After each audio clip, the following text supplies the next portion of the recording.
Sa tulad nga adlaw ridya kita kaimaw kang Provincial Health Office sa pagpanguna kang aton local government unit through the leadership of our very dynamic and hands-on Municipal Mayor Honorable Engineer Oscar Richard S. Garin Jr.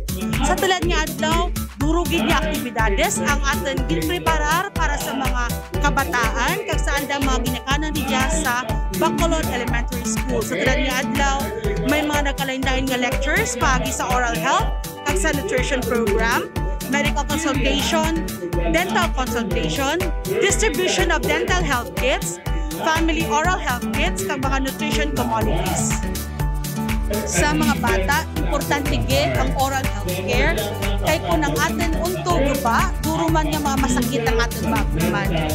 Gani sa tulad pa lang ang mga bata kita dapat i-practice gid natin ang toothbrushing twice a day kag mag-iwas gid sa pagkain ka mga matamis o pagkain para kung magmalam kita, dapat ang goal natin is 70 years old pero ang unto natin do anak ka 20 years old.